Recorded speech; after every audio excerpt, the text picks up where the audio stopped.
About 4 years ago, my husband Brandon and I were just drowning in tension and confusion over the way we were doing church and life, where we were positioned at the time. We were just contributing to this consumer culture, totally sequestered away on our church campus 7 days a week. So we sat down over migas right up the street with Shane Claiborne. You might know him. He wrote The Irresistible Revolution.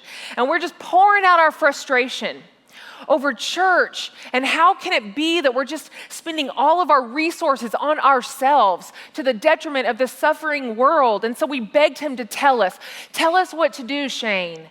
Tell us how to lead our people to mission. And this is what he said: do it yourself first. That was not the sort of advice we were looking for. Okay? We were hoping for like some structural suggestions or like some sermon notes. Okay? But what Shane seemed to be saying was this: live it or you have no hope of leading it. Paul wrote this to the church in Corinth in chapter 4, 1 Corinthians chapter 4, verse 15 and 16.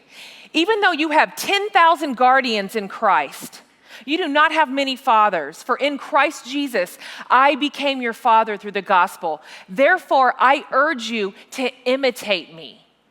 Later in 11, verse 1, he says, follow my example as I follow the example of Christ. Whoa. Verse 15 there, when Paul used the word guardians, it's from the Greek word that means pedagogue. It translates to something very similar to a nanny.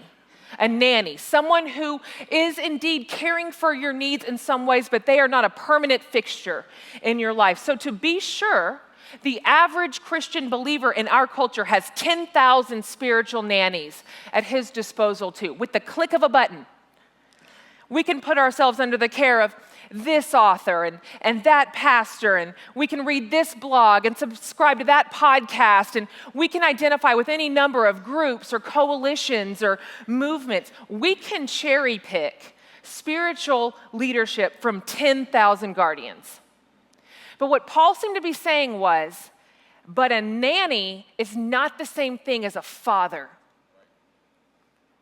So many of us here today are spiritual fathers and mothers to our people. We are in their actual lives. We are in real community together. They have put themselves under our spiritual leadership. We are invested in one another in real time. You are a real flesh and blood leader to these people, like Paul was to the Corinthians. And so in light of this, Paul says, listen, therefore, I urge you to imitate me. Follow my example as I follow the example of Jesus. Leaders, we cannot possibly lead a missional community if we are not on mission ourselves. How many of us would have to admit that if we asked our people to imitate us, they would find themselves preparing sermons and going to meetings? That would be their new life in the gospel.